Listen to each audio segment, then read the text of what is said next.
Hi అండి అందరికీ welcome to my channel A day with Vanaja. So ఈరోజు మన రెసిపీ వచ్చేసి గోరుచిక్కుడుకాయ అండి. చాలా టేస్టీగా అయితే ఉంటుంది. ఈ కర్రీని ఇష్టపడని వాళ్ళు కూడా ఈ విధంగా చేస్తే తింటారనమాట. సో ఇంకా లేట్ చేయకుండా వీడియోలోకి అయితే వెళ్ళిపోదాం.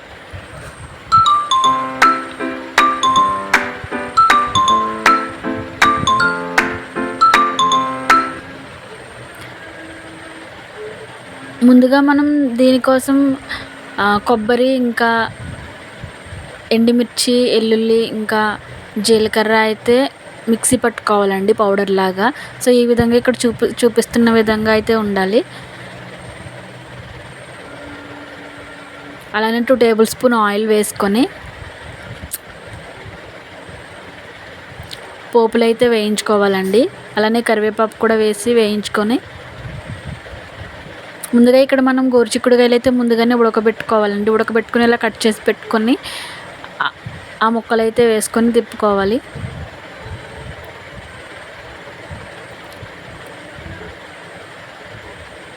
కొద్దిసేపు మూత పెట్టుకోవాలండి. ఆల్రెడీ ఉడికినాయి కాబట్టి ఎక్కువసేపు అవసరం లేదండి, ఒక 2 నిమిషాలు ఉడికితే చాలు. సో తర్వాత మనం కొద్దిగా సాల్ట్ అయితే వేసుకొని మీ టేస్ట్కి తగ్గట్టు, అదే స్టేజ్లో ఉండగా పసుపు,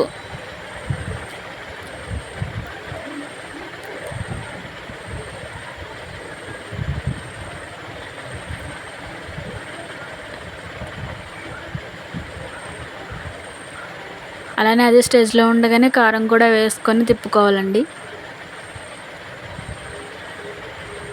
ఇప్పుడు కొద్దిసేపు మూత పెట్టుకొని మనం ముందుగా పౌడర్ చేసుకున్న కొబ్బరి పేస్ట్ అయితే వేసుకోవాలండి.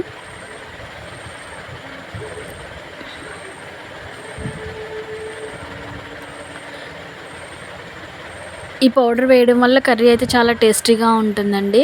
ఈ కర్రీ ఇష్టపడని వాళ్ళు కూడా ఈ విధంగా చేస్తే మళ్ళీ మళ్ళీ చేయమని తినేలా తింటారనమాట. చాలా టేస్టీగా అయితే ఉంటుందండి. చూసారు కదా. సో ఇక్కడ మనకి ఆ పౌడర్ వేసుకొని కొద్దిసేపు మూత పెట్టుకున్న తర్వాత సో మనకి టేస్టీగా ఉండి గోరుచిక్కుడుకాయ అండ్ కొబ్బరికాయ రెసిపీ అయితే రెడీ. సో మన ఛానల్ని లైక్ చేయండి, అలానే సబ్స్క్రైబ్